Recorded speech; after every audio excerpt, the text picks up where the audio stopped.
Shalom Sobat Percaya, perkenalkan nama saya Cynthia, saya biasa dipanggil Cincin, saat ini sedang berkuliah di Universitas Katolik Widya Mandala Surabaya, dan semester 6, saya mengambil jurusan Pendidikan Guru Pendidikan Anak Usia Dini.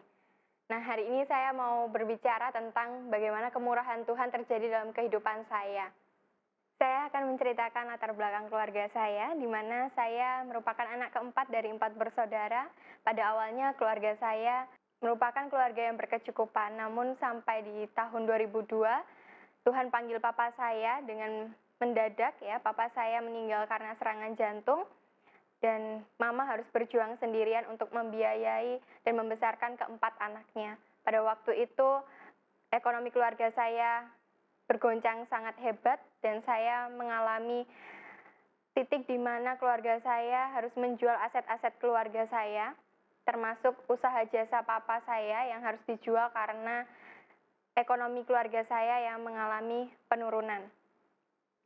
Pada saat itu juga saya mengalami banyak sekali tantangan di dalam kehidupan keluarga saya, tapi kemurahan Tuhan terjadi dalam kehidupan keluarga saya, di mana keempat dari anak mama saya dapat bersekolah, bahkan dapat berkuliah sampai semuanya mendapatkan gelar sarjana di universitas di Surabaya, dan itu merupakan suatu sukacita besar, merupakan berkat Tuhan yang melimpah dalam keluarga saya, karena pada waktu itu rasanya mustahil untuk mendapatkan beasiswa, untuk mendapatkan fasilitas untuk bersekolah, apalagi ekonomi keluarga saya, karena banyak orang yang berpikir bahwa keluarga saya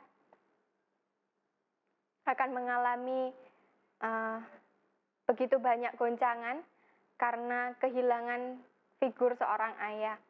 Dan hari-hari itu saya bersyukur kepada Tuhan karena saya mendapatkan banyak sekali kemurahan Tuhan. Sampai akhirnya saya mendapatkan beasiswa ketika saya menempuh pendidikan S1 saya di Surabaya. Berawal dari saya memiliki kerinduan, saya memiliki mimpi untuk menjadi dokter anak. Dari SD sampai SMA, saya ingin sekali menjadi dokter anak. Sampai satu titik ketika SMA kelas 3, Tuhan panggil saya untuk menjadi guru PAUD. Awalnya masih ada keraguan dalam hati saya, tetapi karena dukungan dari orang tua saya untuk tetap berkuliah, akhirnya saya memutuskan untuk mengambil guru PAUD. Sebelum itu, ada banyak tantangan yang saya alami. Yang pertama, saya mengalami penolakan dari keluarga mama saya, karena keluarga dari mama saya, terutama kakak mama saya itu berpikir bahwa seorang anak perempuan tidak pantas untuk sekolah tinggi-tinggi. Dalam artian, cukup sampai sekolah di SMA saja, karena menganggap bahwa seorang perempuan itu bekerja di dapur. Nah, tetapi pemikiran mama saya berbeda. Mama saya ingin sekali anak-anaknya mendapatkan pendidikan sampai sarjana, sehingga mama ingin anak-anaknya tetap berkuliah. Dan puji Tuhan, dari kakak saya sampai saya, kami 4 bersaudara, saya anak terakhir, dan ketiga kakak saya berkuliah dan menempuh sarjana di salah satu universitas di Surabaya.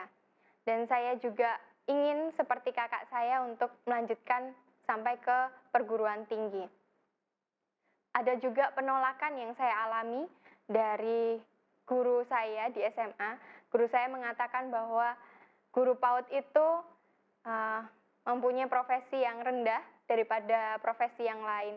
Dan itu membuat saya cukup sedih, membuat saya cukup down. Tetapi saya bangkit kembali, saya merasa bahwa ini panggilan Tuhan. Waktu itu Roh Kudus berbicara dalam hati saya untuk memilih guru PAUD, karena memang keadaan keluarga ekonomi keluarga saya memang tidak mencukupi untuk saya kuliah menjadi dokter anak.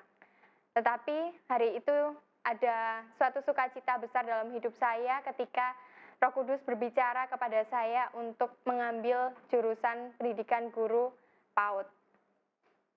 Dan hari-hari itu saya terus bergumul, hari-hari itu saya berdoa kepada Tuhan untuk apapun rencana Tuhan yang terbaik dalam kehidupan saya. Dan saya bersyukur juga memiliki mama yang support saya, yang mendoakan saya, dan saya selalu didukung oleh keluarga saya dan juga kakak, mama saya mendukung saya. Sampai di titik di mana saya menyerahkan berkas-berkas saya ke WM. Di situ ada sukacita yang saya rasakan, walaupun pasti ada rasa deg-degan ya. Karena baru pertama kali saya mengambil keputusan di mana sebuah keputusan yang Tuhan rindukan untuk saya lakukan. Nah, pada waktu itu berkas-berkas saya sudah saya berikan kepada pihak WM melalui guru saya, tapi beberapa hari kemudian saya mendapatkan konfirmasi apabila berkas-berkas tersebut hilang, dan hati saya hancur ya, hati saya sedih ketika mendengar kabar berkas-berkas saya hilang. Waktu itu guru saya mengatakan bahwa kamu harus ulang lagi ya, Cin. Kamu harus menyerahkan biodata kamu ke pihak WM. Akhirnya saya berikan berkas-berkas saya. Dalam hati saya meragukan. Ada sedikit keraguan dalam hati saya, apakah berkas-berkasnya juga hilang tentang beasiswa saya. Dan kalau saya meminta lagi, berkas-berkas beasiswa saya itu cukup rumit untuk mengurusnya waktu itu.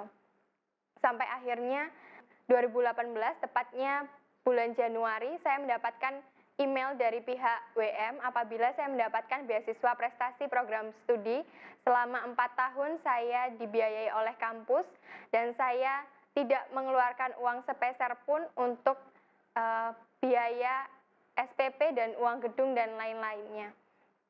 Waktu itu saya sangat bersyukur kepada Tuhan, saya syok ya, karena baru pertama kali saya mendapatkan beasiswa ini. Dan pada hari itu juga saya merasa bahwa ini penyertaan Tuhan yang luar biasa dalam kehidupan saya. Ketika saya menghubungi mama saya begitu bersuka cita karena kemurahan Tuhan. Apa yang tidak pernah saya pikirkan, apa yang tidak pernah dari keluarga saya bayangkan, Tuhan sediakan buat keluarga saya. Karena memang pada waktu-waktu itu adalah waktu di mana keluarga kami mengalami kegoncangan ekonomi, dan saya mendapatkan beasiswa tersebut selama 4 tahun. Saya bisa berkuliah tanpa membayar uang SPP. Tetapi ada persyaratan di mana saya harus tetap mempertahankan IPS saya dengan minimal IPS 3,25. Di situ saya agak khawatir karena merasa bahwa itu apakah saya bisa untuk mendapatkan IPS di atas 3,25.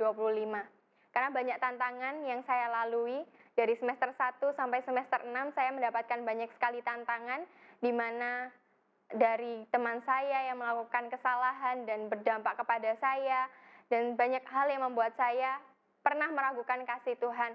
Saya pernah bimbang, saya pernah ragu, tetapi Tuhan menyatakan kemurahannya dalam kehidupan saya, sehingga sampai detik ini saya tetap mendapatkan beasiswa full selama saya berkuliah di WM. Ini menjadi sukacita dalam kehidupan saya ketika saya boleh menjadi berkat buat banyak orang untuk menyaksikan kemurahan Tuhan yang saya alami saat ini. Terdapat satu ayat yang menguatkan saya secara pribadi yang ada di Mazmur 27 ayat 10 yang berbunyi, sekalipun ayahku dan ibuku meninggalkan aku, namun Tuhan menyambut aku.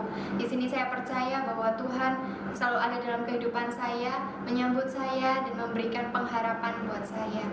Melalui apa yang saya alami, saya merasakan kemurahan Tuhan dalam kehidupan saya merasakan penyertaan Tuhan sempurna dalam kehidupan saya, ada janji-janji Tuhan yang digenapi atas hidup saya, ada masa depan yang indah di dalam tangan Tuhan, dan saya percaya saudara akan mengalami kemurahan Tuhan, saudara akan mengalami kuasa Tuhan, dan jangan melihat keadaan sekeliling saudara, apapun keadaan itu, tetap percaya bahwa janji Tuhan, kemurahan Tuhan akan terjadi.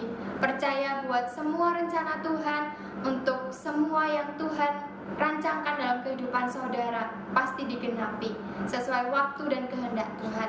Tetap memiliki pengharapan di dalam Kristus Yesus dan percaya bahwa kuasa Tuhan pasti terjadi.